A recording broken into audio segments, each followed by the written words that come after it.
Baik, Salam. Dengan saya Adika di sini. Hari ini kami akan membahas mengenai teologi simbolisme lokal. Nah, simbol merupakan suatu bagian penting bagi kehidupan kita, masyarakat Indonesia. Terlebih lagi kita, masyarakat NTT. Dan simbol juga bukan suatu hal yang asing lagi, karena sudah sering kita temui dalam kehidupan kita sehari-hari. Simbol-simbol ini juga sering digunakan sebab mereka memuat pernyataan khusus yang tersirat melalui tindakan manusia. Sebab simbol adalah sebuah ekspresi alami dari seorang manusia yang mendasar dan muncul di segala zaman, tempat, dan juga budaya.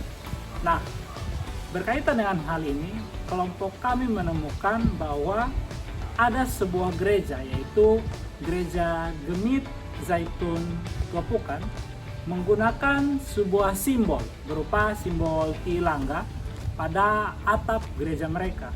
Nah, apakah hal ini akan menentang Injil, ataukah hal ini hanya menandakan bahwa gereja itu dipenuhi dengan orang-orang rote?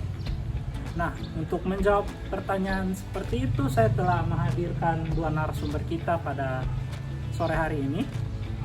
Yang pertama ialah Kakak Sembri Andreas May, dan yang kedua ialah Kakak Melinda Modok.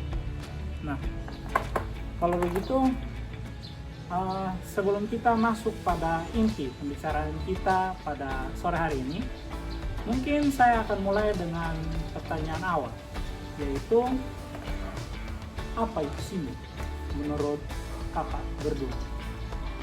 Baik Kak Adika, menurut saya simbol berasal dari bahasa Yunani, yaitu simbolon, yang berarti suatu hal yang bisa disentuh, dilihat, didengar, dibaui, dan dirasa, untuk mengingatkan manusia terhadap suatu realitas yang lebih besar, bahkan tertinggi. Kemudian simbol juga adalah sarana komunikasi dari hasil desain manusia untuk menyampaikan suatu pesan kepada satu atau lebih subjek. Simbol juga adalah benda yang mencerminkan dan yang menjamin kenyataan dari apa yang disimbolkan. Dan dalam simbol terkandung makna dan leluhur yang tinggi sehingga dapat mempengaruhi masyarakat untuk berinteraksi secara aktif dan efektif, dan mampu membina budi pekerti luhur, sebab masyarakat punya banyak simbol. Masyarakat menggunakan simbol untuk mengkomunikasikan apa yang mereka percayai. Oke, kalau begitu saya berkesimpulan bahwa masyarakat tidak semata-mata menggunakan simbol begitu saja, tapi mereka memiliki sebuah maksud dan tujuan-tujuan tertentu. Kalau begitu, timbul pertanyaan bagi saya, yaitu apa sih sebenarnya fungsi dari simbol itu? Baik, simbol sendiri berfungsi untuk mengimplikasikan pemahaman masyarakat yang transendental tentang alam. Oke, kalau begitu, kalau pemahaman yang kakak jelaskan seperti itu, maka saya ingin menariknya pada konteks permasalahan kita yang tadi sudah dijelaskan di awal mengenai penggunaan simbol Tilangga dari sebuah gereja. Pasti menurut mereka tidak, seperti tadi sudah dijelaskan, mereka tidak begitu saja menggunakan simbol ini, kan? Kalau begitu, apa makna dari Tilangga ini? Apa makna simbol Tilangga ini sehingga mereka menggunakannya sebagai atap dari gereja? Oke, baik. Pertama-tama kita harus mengerti apa itu Tilangga. Tilangga merupakan jenis topi tradisional orang Rote yang terbuat dari anyaman daun lontar. Dan pohon lontar sendiri disebut sebagai pohon kehidupan bagi masyarakat Nusa Tenggara Timur. Hal ini dikarenakan pohon ini mempunyai banyak fungsi dalam kehidupan sehari-hari bagi masyarakat Nusa Tenggara Timur. Yang kedua, jika kita melihat pada Tilangga sendiri, Tilangga terdapat jambul.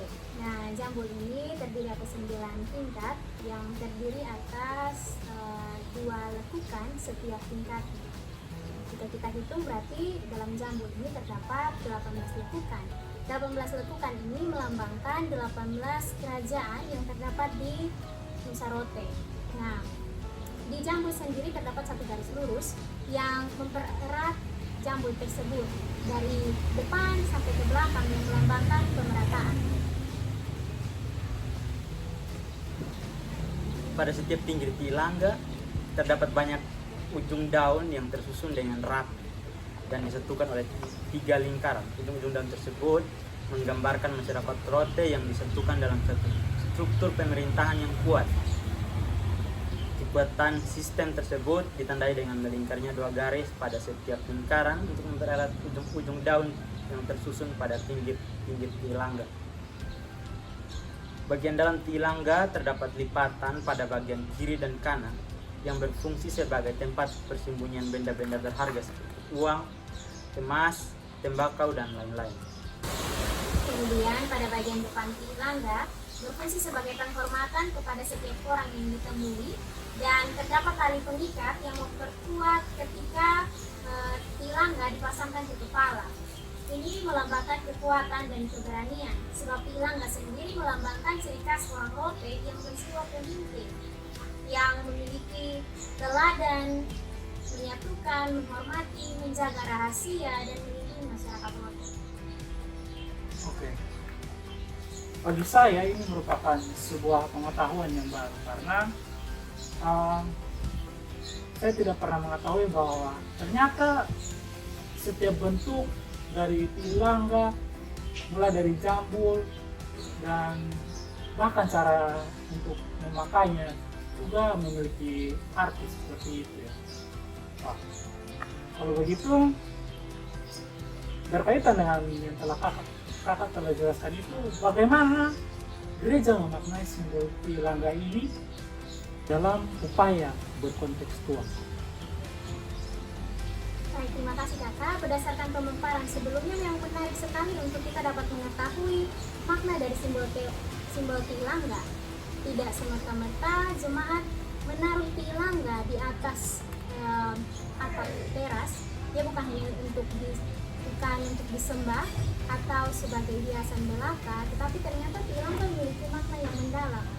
Dalam upaya gereja untuk berkontekstualisasi, maka dia juga harus berusaha untuk memahami simbol tilangga secara mendalam dan kemudian mentransformasi simbol-simbol pada budaya dan dalam pemberitaan iman. Tapi budaya juga ikut mentransformasi Injil. Menarik jika kita melihat pemikiran dari Chuan Cheng Song bahwa masyarakat Kristen Asia sendiri harus melatih diri untuk melihat Kristus dalam pengalaman mereka sehari-hari. So, kita tahu bahwa tilangga ini adalah simbol lokal. Ini berarti bahwa jemaat Zaitun Tua Pukang telah berusaha untuk berteologi dari simbol lokal, dari apa yang menjadi konteks mereka sendiri. Nah, bagaimana jemaat menemukan Allah yang ada di tempat tersembunyi dalam budaya mereka? Bagi mereka, simbol ini untuk menangkap sesuatu yang melampaui rasionalitas manusia. Dan kemudian dalam usaha ini juga gereja berusaha mentransformasi simbol tilangga sebagai suatu pemahaman yang menerobos inklusivisme suku seperti pemaparan di awal tadi. Apakah gereja ini hanyalah milik orang Rote, suku Rote saja?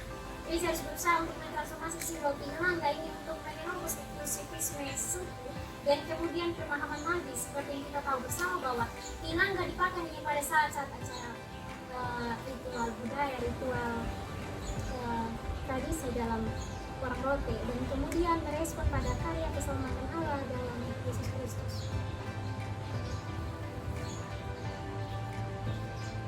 Sama seperti pohon lontar yang adalah sumber kehidupan bagi orang Rote, maka simbol ini juga mengatakan kepada jemaat bahwa Yesus adalah lontar kehidupan. Ia mengalami perluasan makna, bukan hanya sumber kehidupan bagi orang Rote, namun bagi seluruh umat manusia. Selain itu, nilai-nilai yang terkandung dalam simbol tilangga seperti pemerataan, persekutuan juga ada dalam gereja.